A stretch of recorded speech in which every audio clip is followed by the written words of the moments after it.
Ahí vamos. Decíamos entonces, ahora sí con esto grabando. Teníamos estos tres paradigmas y este contexto de Primera Guerra Mundial que de alguna manera potenciaba o hacía entrar en crisis a alguno de ellos. Estos primeros dos son los que entran en crisis, positivismo y evolucionismo, y marxismo encontraba como su auge o su mejor momento a medida que se iban como consolidando experiencias prácticas, de esto que Marx decía solamente en la teoría. De la mano de esto vimos reformulaciones del marxismo, lo vimos con reproductivistas, que en este caso era lo que tanta indignación le había generado a Brandi, cuando se preguntaba para qué entonces el colegio, qué sé yo. Vimos la otra derivación, que creo es lo último que vimos, si no me equivoco, que era la de Thompson, y su concepción como un poco más cultural, social de clase. Y con esto ya está. Digo, si bien hay un montón de otras derivaciones del marxismo, por lo pronto ustedes pueden identificar dos que son dentro de todas las más pesaditas de ese siglo XX.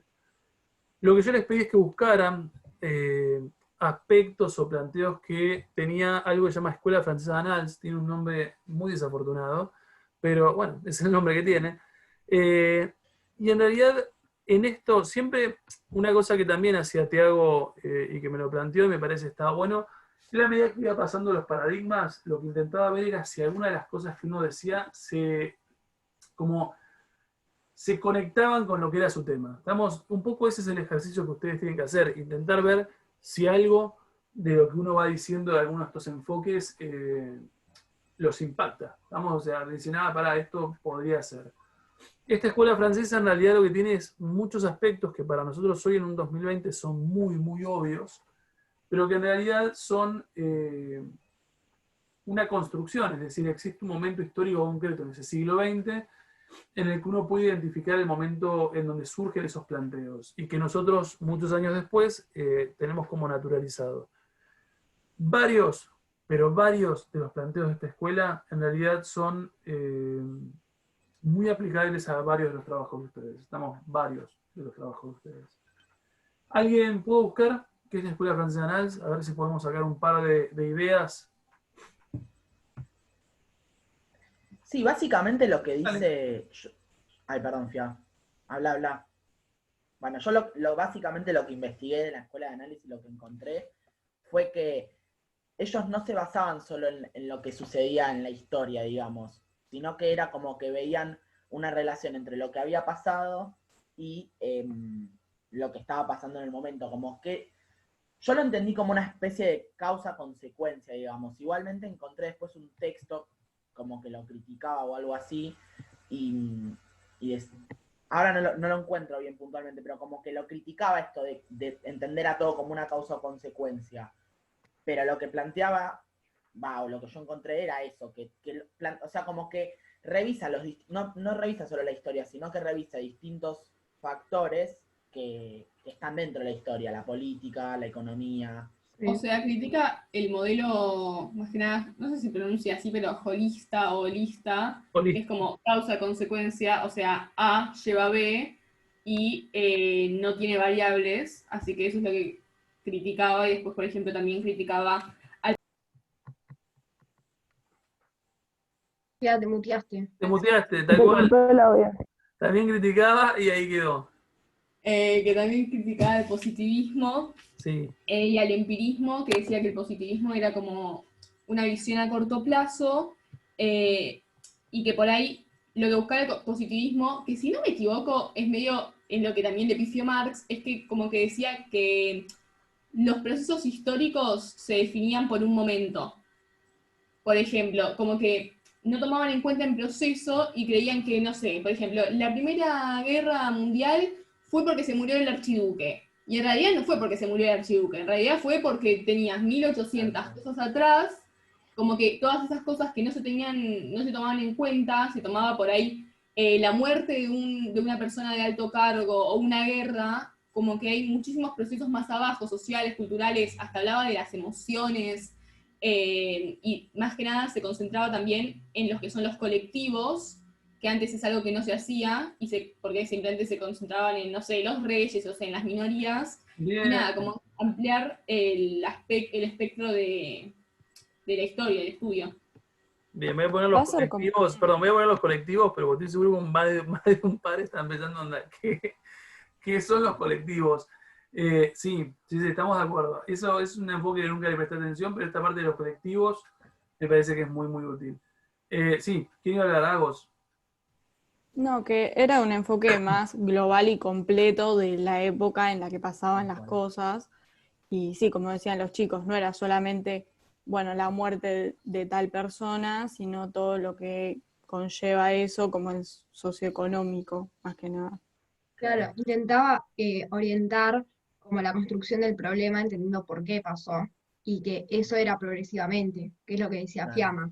Bien, los tiempos. De hecho, hay Y un autor asimismo, de... como decía, que valoraba. ¿Qué? Dale, dale, No, sí, vos perdón, Juli. siempre tenés prioridad. Valoraba otras fuentes que no sean las escritas, y Bien, además de su enfoque interdisciplinario. bien, coincido. Una cosa, hay un autor que habla de 3 tiempos, ya no me lo acuerdo, digo, lo leí hace mucho tiempo atrás, digo que es de la escuela francesa Nals, que es esta idea de un tiempo corto, mediano y largo, o sea, esta idea de procesos que te permiten comprender, sí, los fenómenos históricos y un poco como decía hace ratito Fiamma, o sea, no es que el archiduque murió, es que en realidad el archiduque murió, si lo contextualizamos en un proceso mucho más amplio y encontrás causas un poco más profundas. Mati, dale, antes de que te caiga la mano. Y algo que, y algo que también remarcan un montón de personas que analizan a la escuela de Annales es que lo más importante que dejó es que la historia se tiene que tratar como en conjunto. No tiene que ser solo un individuo el que estudie, sino que sea un grupo de individuos de manera colectiva que se agrupen y que estudien a la historia. Bien, les hago Y una después pregunta. Sí, dale. Sí.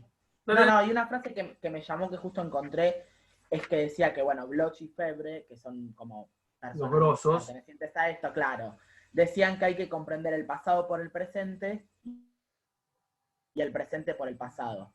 Entonces, nada, eso como que era una frase que me había gustado. Vamos a diluir los planteos de esta gente. Pregunta, ¿alguien encontró críticas porque por ahí ahí sería un buen momento para arrancar? ¿Críticas al funcionamiento del campo científico del siglo XIX? No. Bueno, hay una cosa que es muy sencilla, y en realidad para mí tiene mucha razón, si hay uno de los planteos que me parecen más piolas de esta escuela, es este. A ver, la escuela francesa de Nals en realidad originalmente surge como un espacio, si yo le digo como una especie de contracultura, ¿qué le estoy diciendo?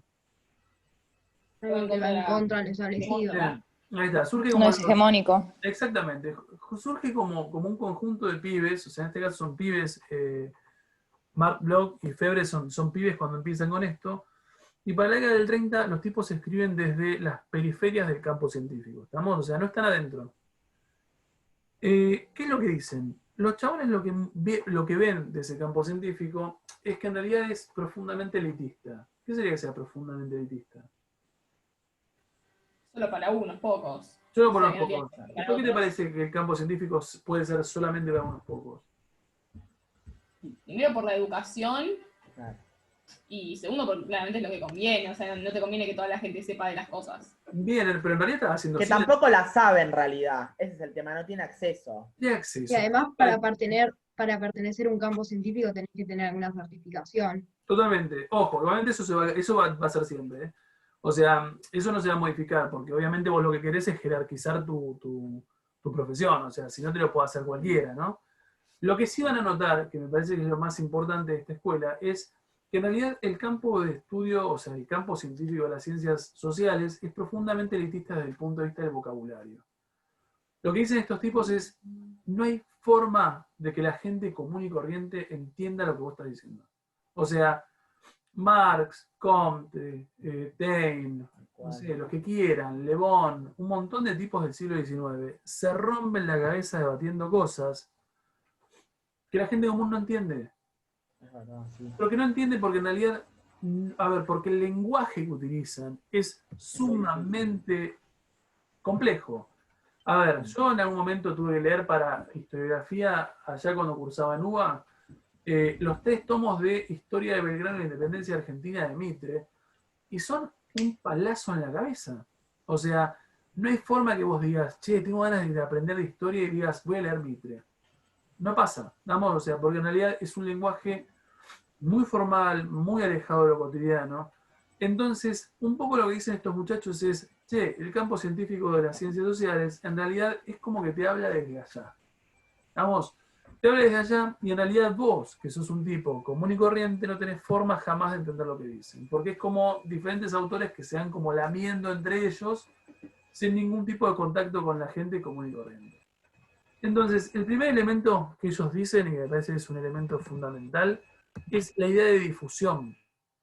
O sea, para ellos no sirve la ciencia, sino puede llegar a todos. Estamos, y cuando me refiero a Tienen una todos, es revista. tal cual, ahí está, estaba llegando a eso. Como ellos quieren que llegue a todos, de hecho, lo más conocido de la revista, perdón, de la Escuela Francesa Annals es su revista, que creo que existe hoy en día todavía. Que la Es donde revista, inician. exactamente, la revista es un lugar como, a ver, por fuera de lo que es ese campo científico, porque pensemos que el campo científico es de las publicaciones, libros duros, bla, bla, bla, y los tipos lo que creen es una revista de publicación, creo que fue semanal o mensual, pero eventualmente es una cosa como accesible, con un lenguaje mucho más simple. Eh, Básicamente es, a ver, tengamos la posibilidad de brindarle al señor o señora no formado en historia la posibilidad de leer historia. ¿Estamos? O sea, porque en el fondo tienen derecho a hacerlo y no puede ser que el campo científico sea tan prohibitivo. Ahora, a ver, no cambia nada más desde el formato de cómo se escribe, cambia también el soporte. ¿Por qué es fundamental que cambie una revista si lo querés hacer más de mayor difusión? Porque la revista es algo que uno puede comprar. Totalmente. El libro No también. tenés que acceder a un... Sí, pero me parece que en Es esa barato. época era más difícil, claro. La Es revista... barato y está en todas partes la revista. Más rápido, más fácil, más barato, no es un dato menor, más barato y hasta yo diría más transportable. Vamos, si Tal cual. fulana, si es una mujer y quiere transportar, no sé, viaja, eventualmente tiene posibilidad de tener la revista ahí, ¿no? El libro de Mitre son 3 tomos, muy incómodo de cargar en una cartera.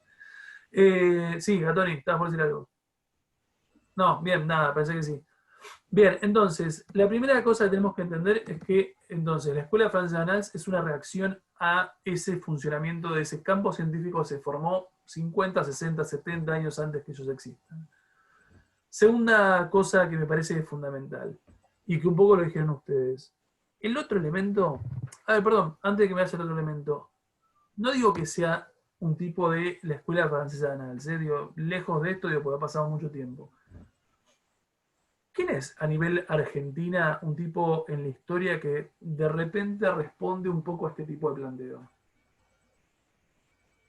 Como de difusión. Lo maté. Y sí. Pero si yo les digo van a decir, ah, es verdad, Te podríamos tirar, pero... tiene fruta. Hay un historiador que ustedes, es más, ubican. De ahora, para mí, sí. Felipe Piña. Sí, es Piña, verdad. ahí está. Tenés Piña es razón. un buen Tipo, ejemplo. totalmente. Totalmente. Piña es un buen ejemplo de esto. O sea, no digo que el tipo esté parado en esta escuela, repito, esta escuela tiene un par de años antes, varias décadas antes, digo, pero en realidad un poco la idea de Piña es esa. ¿Por qué decías Piña? Algo vos que justo lo trajiste a... Porque una vez me parece que escuché que él, no estoy segura si es historiador, sino profesor de historia. Entonces él trata como de, o sea, contar los hechos de una forma diferente, y entonces lo acerca hacia la gente común, digamos. Ponele, hace muchos libros A los para más chicos. que explica, no sé, a San Martín, pero, no, sí, a San Martín, pero como un abuelo, por ejemplo. Bien. Entonces, como un cuento que te contaría un abuelo. Exacto. De hecho, hay una, yo siempre cuento esto, siempre, hace 1 o 2 años cuando me pasó. Hace un tiempo atrás yo doy clases en el alemán, en uno de los cursos que es de exactas, y los de exactas se quieren matar. Entonces, una de las chicas me dice en un momento, hace unos años atrás, me dice, ¿no podés dar algo que no sea tan duro? O sea, que no sea como tan duro a nivel contenido Te y llevaste proceso. a ti. Entonces me dice, porque yo leí historia, me dice, y no sé quién le había recomendado un libro, y que yo no sabía quién era el autor, pero busqué. Esperen que se lo voy a mostrar, porque esto amerita verlo. Entonces me dice, pues yo busqué un libro, y dije, bueno, a ver, ¿de quién se trata este muchacho? Esperen a ver si lo encontramos. Es Balmaceda, no sé cómo se escribirá. Balmaceda. Entonces, lo que ella quería es que yo le diera clases con textos como este, por ejemplo. Ahí lo encontré, así que estoy contento. Esto es lo que buscaba ella en sus clases. Historia de las comidas argentinas con un muchacho San Martín comiéndose un helado en la portada, que es fuertísima la imagen. Porque ella consideraba que que es un tal Balmaceda, Daniel Balmaceda, que era el que leía, era como una lectura muy amena y que le hacía la historia como mucho más llevadera, siempre pensando que era alguien de Exactas, ¿no? Y me llevó, obviamente, como a reflexionar, digo, porque yo pensaba, digo, esta piba piensa que esto es historia. O sea, que no deja de no serlo, digo, pero claramente vos lees Historia de las comidas argentinas y nada, sabrás cómo se produjo el dulce de leche y no mucho más, o sea, pero no con eso sabés historia. A ver, obviamente este es un ejemplo como muy extremo, ¿no? No creo que Piña, yo admito que no leí ningún texto de Piña ni lo leeré, pero entiendo que Piña debe ser un poquitito más serio que esto. Así todo, Piña tiene, porque sí he leído algún artículo que el tipo publica, y Piña es como muy, es como el intruso de la historia, o sea, es como, no sé, una vez leía, contaba, por ejemplo, la cantidad de plata que Sarmiento había gastado en prostitutas en el contexto del siglo XIX. Decís, está, un dato muy relevante, que no nos, a ver, no por eso puedo decir Sarmiento es malo o bueno, eventualmente será Sarmiento malo por otras cosas. O será bueno por otras cosas, digo, no sé si por haber gastado plata en prostitutas, pero por lo pronto lo que te tira Piña son esos datos que vos decís, ¿qué me importa? O sea, si San Martín tenía una relación amorosa con fulana, es cosa de San Martín. Ahora, sí es verdad que cuando vos vas, vos sos un tipo que por ahí quiere leer historia desde el hobby, no vas a buscar a Romero. Seamos honestos, o sea, Romero que ustedes lo están leyendo no es divertido. O sea, es tipo serio, formal, a mí me divierte, pero bueno, yo no soy muy parámetro, yo soy de historia. Pero eventualmente digo, el tipo no estás leyendo Romero por voluntad propia en el colectivo. Pero sí es divertido. A ver, no digo, qué divertido. Igual Romero te lo hace como una historia, Sí, tipo, como que te lo cuenta. Pero es mal. Pero igual, pero hay cosas que le falla, tipo, hay cosas como que no está tan extenso explicado, como que te hace una breve historia justamente como se llama su libro. Te iba a decir, el libro se llama Breve Historia, convengamos que si quisiéramos todo completo, nada, tendríamos... nada, O sea, a ver, si a mí me interesara la historia, como que no me interesa, pero como que un libro así lo leería, ponele, es bastante ameno, no creo que sea tan bueno, científico. pero hay un dato que no es menor. A, sos de sociales. B, por ahí no sos tan reacia a la historia. Yo lo que te digo es pensarlo desde el punto de vista Pero de... y te gusta leer también. Claro, no sé, mi vieja. Mi vieja es una ama de casa que tiene secundario, que se dedicó toda su vida a ser ama de casa, que de repente no tiene como los elementos como para establecer como una conexión con todo, porque, o sea, no te lo dice ella, Isabel, hay cosas que yo no entiendo. Digo, a una tipa de esas características, sentale a leer Romero. Claro. ¿Cómo? No, así Sí, no sé. ¿qué? O sea, no es lo Y más... Piña tiene eso en sus textos que quizás te genera más una conexión a cualquiera. Totalmente. Piña es como que vos lees... Son entiendo otro que tipo de Piña- datos sí. los que te cuenta. No te va a decir, no sé, plan Bonex. No te va a explicar algo tan específico, ni siquiera Claro. económico. No te va a explicar la convertibilidad, créeme. Pero es que para vos ponerle no está bueno, tipo, Piña, en el sentido de que te da por lo menos un breve pantallazo de... Yo igual nunca leí un libro, pero vi uno que tiene Julie, creo que es de cuando explica la de las mujeres, ¿o no, Julie? No, es otro, Hay uno- otro autor.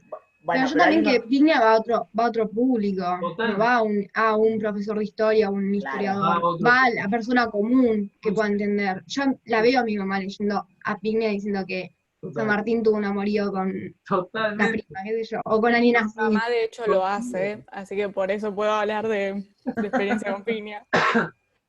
Sí, a ver, hay una cosa, yo cuando cuando uno ejemplifica con Piña, por ejemplo, yo provengo, cuando vas a la UBA por ahí hay algunos que vayan, no va para la UBA, algunos ya decidió UBA, o ninguno hay UBA. Y yo.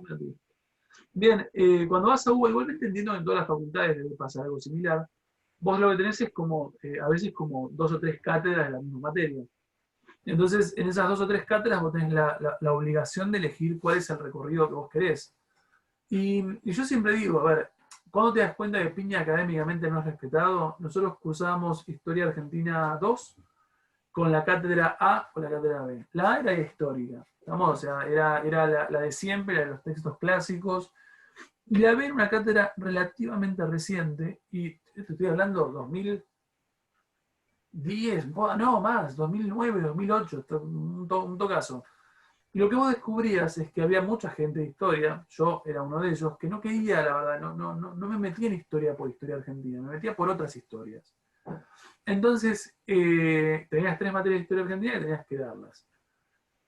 Y cuando te topabas con mucha gente que no quería dar historia argentina, o por lo menos para ellos era un trámite, porque no les interesaba profundizar, entonces la gente que no quería profundizar de manera seria historia argentina, lo que hacía era irse a la cátedra B.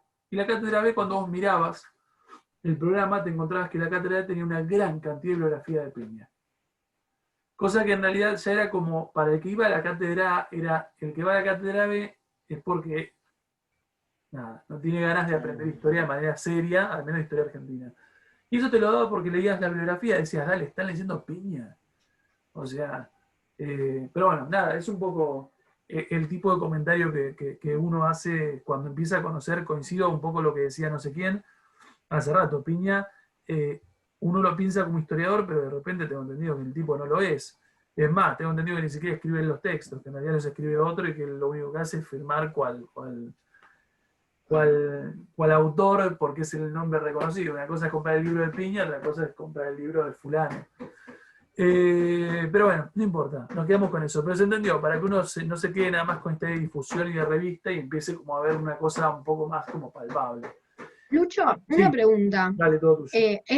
Porque viste lo que vos dijiste que Tiago hace, que va relacionando contenidos y todo con la monografía. Bueno, yo esto lo puedo relacionar porque Benedetti hace algo muy parecido en la literatura. Pero yo no sé si esto que va a la historia puede llegar a ir a la Bueno, mirá literatura. cómo te lo relacionamos ahora. Mirá cómo te en este preciso momento. El segundo elemento que plantea, por lo menos de los que me parecen relevantes, de Escuela Francesa Annals, tiene que ver con el tipo de fuentes. Si hay algo que es muy piola que han hecho estos tipos, y en el fondo gran parte de ustedes, sus monografías son producto de que estos tipos han pasado, tiene que ver con el tipo de fuentes que te habilitan a usar. Vamos a ver. Previamente, o sea, previo a... no sé si... Sí, vamos a ponerlo. Previo a la década del 30, digo, para hacerlo un poco más sencillo, los trabajos históricos, los trabajos sociales son trabajos bastante duros. El tipo de fuentes que ellos consultan son fuentes oficiales, fuentes documentales, documentos que son como los oficialmente establecidos por un gobierno. Y lo que dicen estos tipos es algo muy piola, y es, en realidad, todo es historia. A ver, todo lo que ustedes puedan pensar como potencialmente una fuente, es una fuente. Porque en realidad lo que te dicen estos tipos es algo que nosotros en un 2020 lo tenemos re claro, es cualquier cosa que vos, que exista y que haya sido en este caso elaborado por un grupo social en el pasado, en realidad lo que te puede decir es algo sobre esa sociedad en el pasado. Entonces, estos tipos lo que hacen es habilitar o ampliar notablemente el espectro de fuentes documentales que ustedes pueden usar. Por eso, de repente, Gattoni puede laburar con novelas, en este caso poemas. ¿Por qué no laburar con poemas como documentos históricos?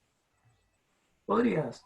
¿A quién más le toca esta ampliación? O con discursos también. Discursos. A ver, pensemos fuentes que sean como más... menos ortodoxas. Historietas, caricaturas, Mafalda, por Caricaturas, Mafalda, ¿sabes el laburo que podrías hacer con Mafalda? Series. Tiziana, Audiovisual. bien, gracias, Tiziana, estaba interpelando a ver si estabas. A ver, audiovisual, a ver, para que Tiziana pueda laburar con lo que eventualmente va a hacer, que tiene que ver con, no sé, ver Olmedo, ver esto, ver aquello.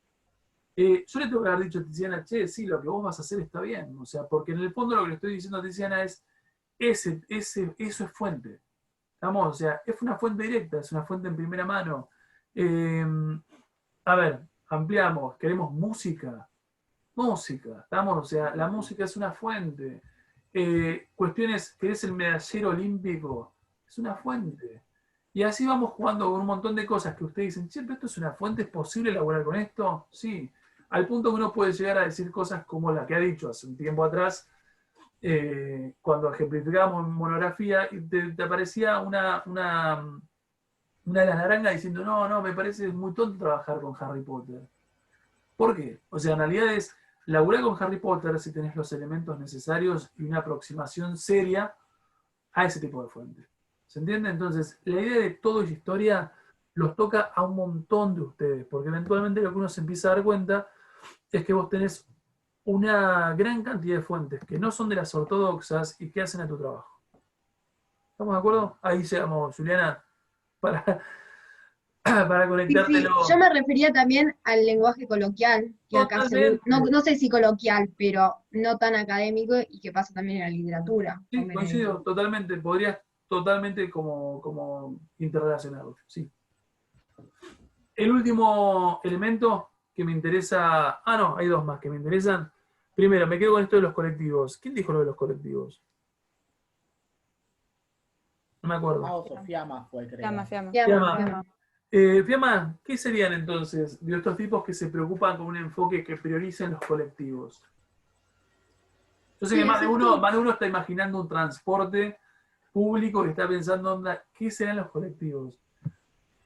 Las masas, o sea, por ejemplo, la gente en general, no solo fijarte en lo que hace el presidente, sino fijarte en lo que hace el obrero o el trabajador, no solo fijarte en el emperador del lugar, sino en lo que hacían los campesinos en el momento. Coincido. O sea, perfectamente explicado. A ver, lo que dicen estos tipos es algo para ejemplificarlo. Justo les dije hace ratito el caso de Mitre.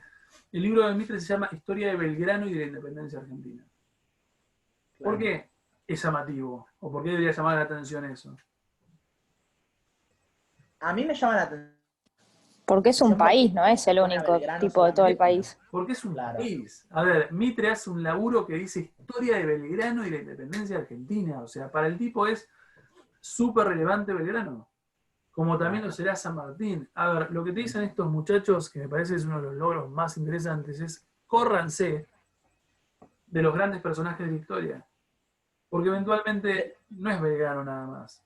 Es Belgrano más. De hecho, Dale. perdón, No, que cuando uno estudia historia quizás de esa época, yo ahora que lo pienso, quizás nada que ver, ¿no? Pero como que no hay gente así que vos conozcas, gente campesina o gente del pueblo que tipo que haya sido importante que uno la conozca en cuanto a historia argentina, digo. sí, Entonces es yo como te voy a llamativo recomendar también y te das algo. Si te gusta cuenta historia, que puede ser por esto. hay un texto fantástico que es un tipo que se llama Gabriel Di Meglio.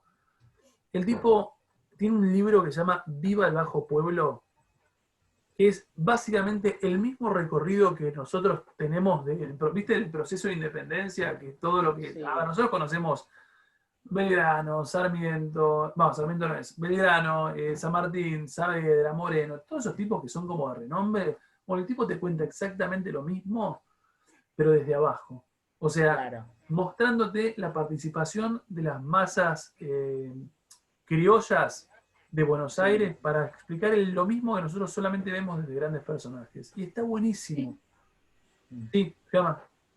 No, que lo que también te pasaba es que, por ejemplo, del positivismo, que por ejemplo se centraba en los personajes más grandes, como que quedaba muy reducido el foco de estudio, así que hay muchos procesos que no se tomaban en cuenta, porque por ejemplo, si vos tenías la Primera Guerra Mundial en el 14 y no había pasado algo en los años anteriores, algo relevante como tomarían los positivistas, era como digo que no lo investigaban mucho y decían, el pasado no tiene importancia. Claro, el pasado no tiene importancia porque tenías por ahí que estudiabas a dos personas y no estudiabas todo el proceso que pasaban. Sí, coincido con lo que vos decís.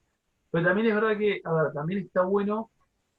A ver, yo no lo iba a dar, la verdad, esto, digo, pero está bueno también pensar en esta cuestión de recuperar como los grandes, a ver, los grandes movimientos poblacionales que respaldaron un montón de procesos, porque nosotros estamos reacostumbrados a decir San Martín.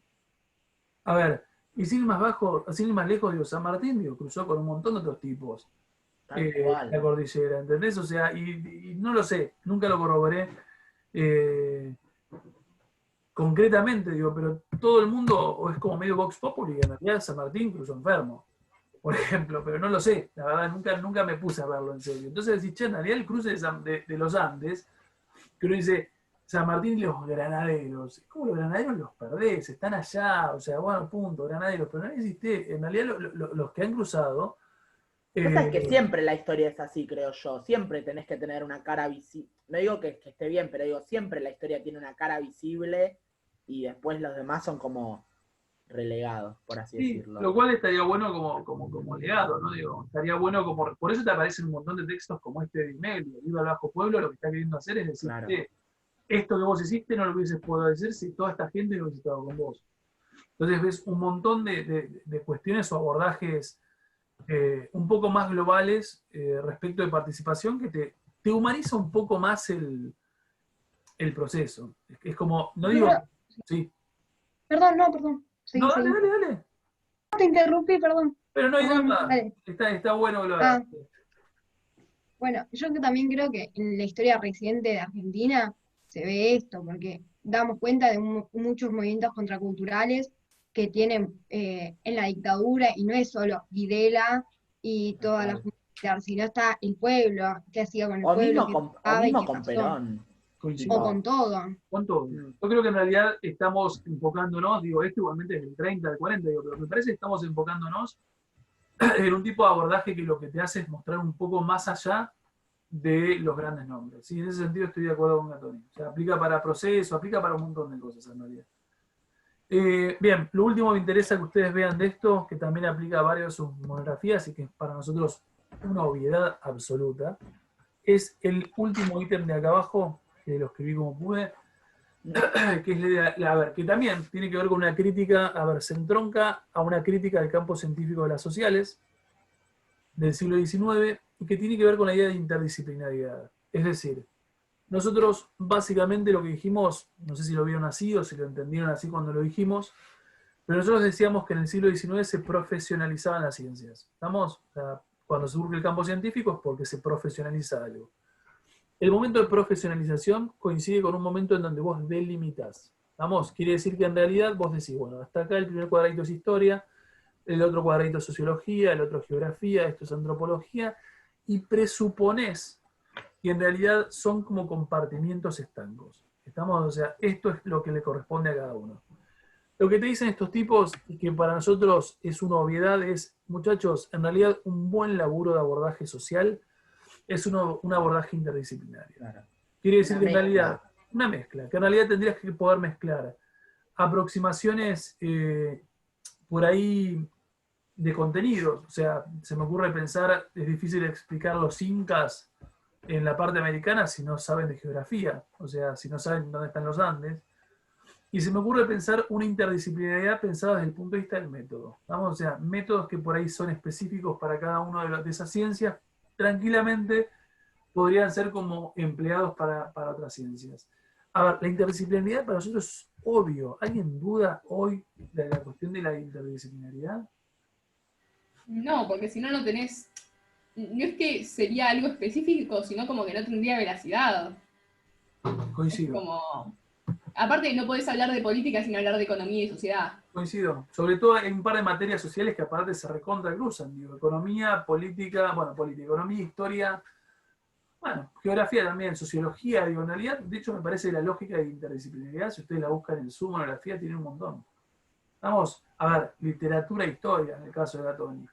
Vamos, o sea, toda la parte de comunicación con historia en el caso de Amore. Y así van cruzando, incluso la idea de interdisciplinariedad, por ahí incluso la podríamos cruzar con la parte biológica. Digo, hay un par de ustedes, no sé, en el caso de Brandi, tiene una interconexión entre lo que es más sociológico, biológico, y está bien.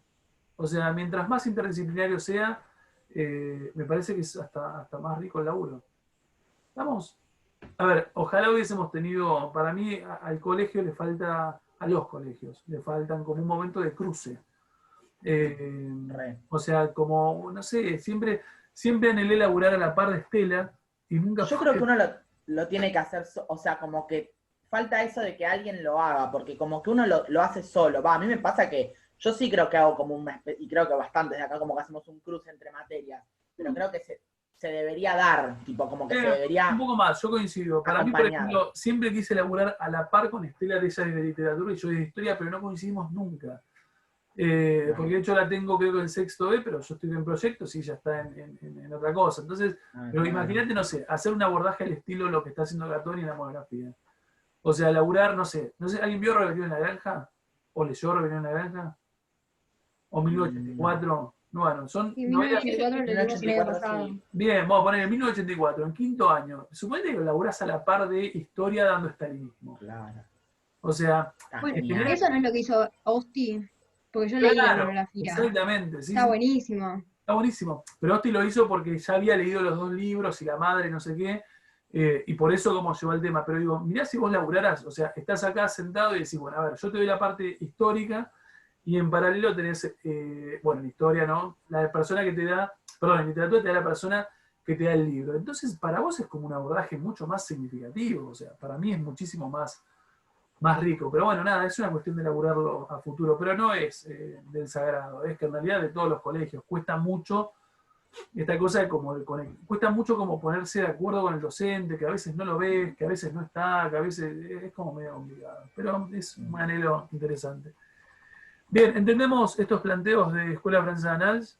Digo, me parece que son sencillos, es algo bastante sencillo para comprender, porque en el fondo son un par de planteos que nosotros ya tenemos como entre nosotros. ¿Vamos? O sea, esa es la realidad. Me quedo con eso y no los molesto más con el enfoque de la escuela. Tengo